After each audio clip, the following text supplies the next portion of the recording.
Hello friend, Sudhir mega mind IAS में आपका स्वागत है। मैं हूं सुधीर कुमार।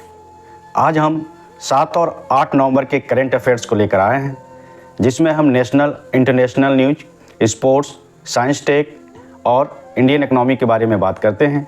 सबसे पहले हम देखते हैं नेशनल न्यूज। आज का सबसे बड़ा नेशनल न्यूज है कि सरकारी स्कूलों में सैनिटरी पैड अब मुफ्त में बांटा जाएगा। नवंबर को सुप्रीम कोर्ट के चीफ जस्टिस DY चंद्रचूड़ ने बताया कि केंद्र सरकार ने मुफ्त सैनिटरी पैड बांटने की ड्राफ्ट पॉलिसी तैयार की है। इसके तहत सरकारी स्कूलों में 6वीं से लेकर क्लास 12वीं तक की छात्राओं को फ्री सैनिटरी पैड दिया जाएगा, ताकि छात्राओं के ड्रॉप आउट को कम किया जा सके।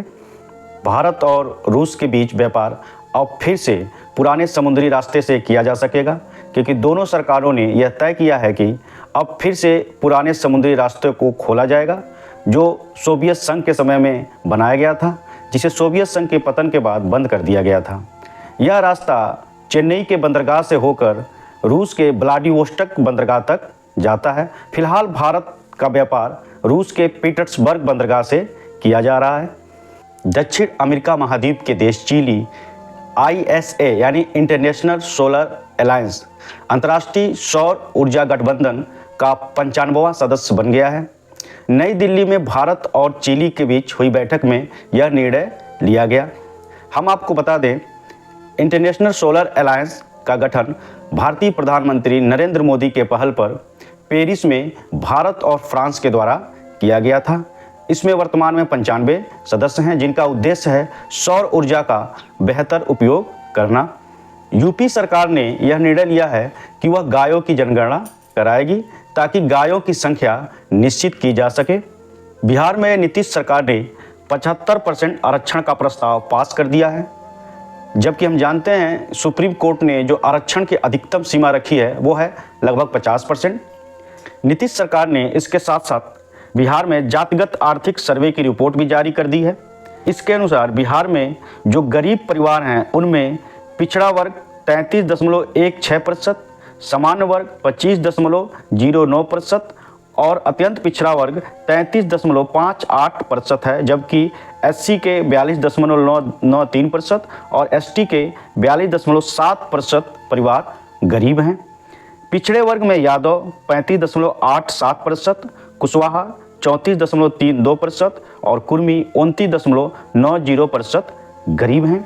समान वर्ग में भूमिहार 27.58%, शेख 25.84% और ब्राह्मण 25.2% गरीब हैं। सबसे ज़्यादा गरीब बिहार में यादव और भूमिहार हैं, जबकि सबसे अधिक आर्थिक संपन्न कायस्थ हैं।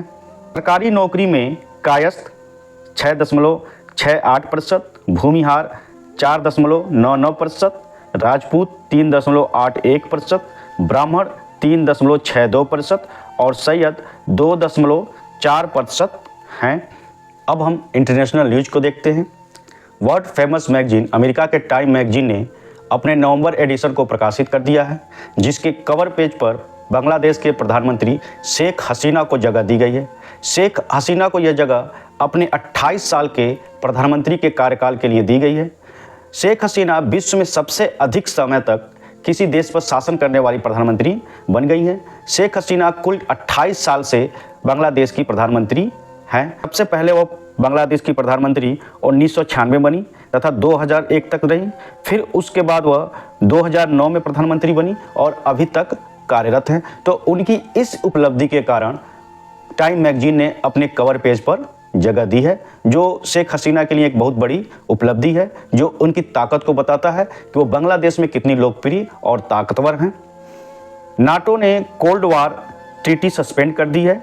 7 नवंबर को North Atlantic Treaty Organisation NATO ने शीत युद्ध के दौरान सोवियत संघ यानी रूस के साथ की गई कोल्ड वार सिक्योरिटी ट्रीटी को सस्पेंड कर दिया है। यह ट्रीटी 1990 में की गई थी तथा इस ट्रीटी के साथ शीत युद्ध समाप्त हो गया था। नाटो एक सैन्य गठबंधन है, जिसकी स्थापना 4 अप्रैल 1949 को अमेरिका के वाशिंगटन DC में किया गया था। नाटो का हेडक्वार्टर बेल्जियम के ब्रुसेल्स शहर में स्थित है। कोलंबिया सरकार 315 वर्ष पहले कैरिबियन सागर में डूबी अपनी एक जहाज को ढूंढने में लग गई है। कोलंबिया सरकार के अनुसार इस जहाज पर लगभग 1.66 लाख करोड़ का सोना मौजूद है। सैन होजे नामक यह जहाज 1708 में डूब गया था। इंटरनेशनल क्रिकेट काउंसिल यानी आईसीसी ने वनडे क्रिकेट रैंकिंग लिस्ट जारी की है। इस लिस्ट में शुभमन गिल दुनिया के नंबर 1 बल्लेबाज बन गए हैं। उन्होंने पाकिस्तान के बाबर आजम को पीछे छोड़कर यह उपलब्धि हासिल की है। नंबर 2 पर पाकिस्तान के बाबर आजम हैं तथा नंबर 3 पर दक्षिण अफ्रीका के क्विंटन डिकॉक हैं।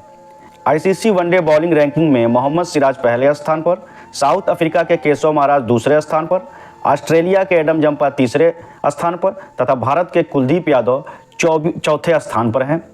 ऑलराउंडर रैंकिंग में बांग्लादेश के ऑलराउंडर साकिब अल हसन पहले स्थान पर स्थित हैं। आदित्य येलवन ने सूरज की पहली एक्सरे तस्वीर भेजी। 7 नवंबर को Indian Space Research Organisation ISRO ने बताया कि आदित्य येलवन ने सूरज की पहली एक्सरे तस्वीर भेजी है।